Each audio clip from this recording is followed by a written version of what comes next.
Totoo ba na ang banal na pahayag ay maaaring ipahayag at maisabuhay sa kasalukuyang panahon ng nananatiling tapat sa orihinal na mensahe at layunin ng Diyos, o ito ba'y unti-unting nahuhubog ayon sa interpretasyon at interes ng tao? Sa pag-unawa sa banal na pahayag, mahalagang kilalanin na ang mga propeta ay nagsalita sa tunay na kalagayan ng kanilang mga tagapakinig, may malinaw na layuning moral at espiritual. Sa Ebanghelyo, ipinakita ni Jesus na ang kanyang misyon ay hindi paglikha ng bagong relihiyon kundi pagpapanumbalik ng tuwid na pagsunod sa Diyos. Sa Mateo Kapitulo 5 versikulo 17, sinabi niya, "Huwag ninyong isiping naparito ako upang sirain ang kautusan o ang mga propeta, ako'y naparito hindi upang sirain kundi upang ganapin." Ipinahihiwatig nito na ang sentro ng kanyang aral ay ang pagpapatuloy ng utos ng Diyos. Sa Mateo Kapitulo 7 versikulo 21, mariin niyang sinabi, "Hindi lahat ng tumatawag sa akin ng Panginoon, Panginoon, ay papasok sa kaharian ng langit, kundi yaong gumaganap ng kalooban ng aking Ama." Kung gayon, hindi ba malinaw na ang pananampalataya ay hinihinga ng pagsasabuhay? Sa malawak na Kristyanismo, karaniwang ginagamit ang mga sulat ni Pablo upang ipaliwanag ang doktrina ng kaligtasan. Sa Roma Kapitulo 3 versikulo 28, sinasabi na ang tao ay itinuturing na matuwid sa pamamagitan ng pananampalataya at hindi sa pamamagitan ng gawa ng kautusan. Sa Efeso Kapitulo 2 versikulo 8 hanggang 9, binibigyang diin na ang kaligtasan ay biyaya ng Diyos at hindi bunga ng gawa. Ang ganitong paliwanag ay tapat na paniniwala ng maraming Kristiyano. Subalit kung ihahambing ito sa mga pahayag ni Jesus, may tanong na lumilitaw. Sa Mateo Kapitulo 19 versikulo 17, sinabi niya, "Kung ibig mong pumasok sa buhay, tuparin mo ang mga utos." Ang pahayag na ito ay tuwiran at walang pasubalik. Ang tanong ngayon, ang teolohiyang inilalapat ba ay nagmumula sa aral ni Jesus, o mas pinapaboran ang paliwanag ng isang apostol?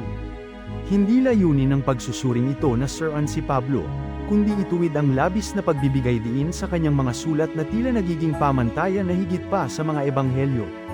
Maging si Jesus ay malinaw sa Juan Kapitulo 14 versikulo 15 nang sabihin niya, "Kung ako'y inyong iniibig, tutuparin ninyo ang aking mga utos." Ang pag-ibig, pananampalataya, at pagsunod ay hindi magkakahiwalay. Kapag ang banal na aral ay inihiwalay sa pananagutang moral, nagiging mapanganib ang maling interpretasyon at nagbubukas ng pinto sa dogmatikong paggamit para sa pansariling interes, bagay na binalaan mismo ni Jesus sa Mateo Kapitulo 24 versikulo 23 hanggang 24 tungkol sa mga aral na maaaring magligaw. Sa pananaw ng Islam, ang ganitong usapin ay nililinaw sa pamamagitan ng pagbabalik sa iisang mensahe ng lahat ng propeta.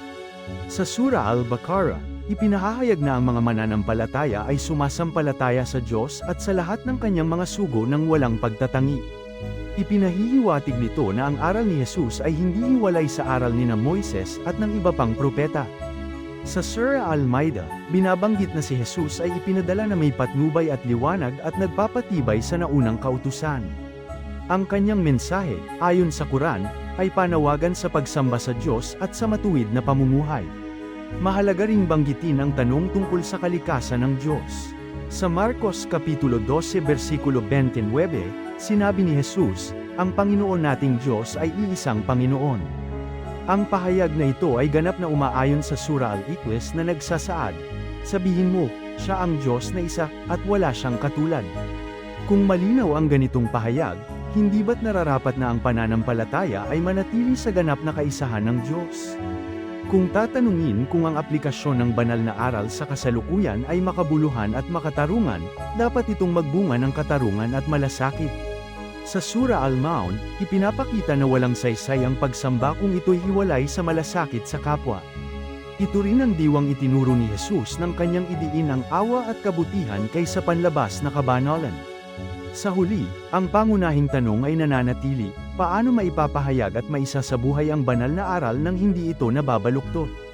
Ang sagot ay nagsisimula sa tapat na pagsusuri, masusing pagninilay, at bukas na paghahanap ng katotohanan.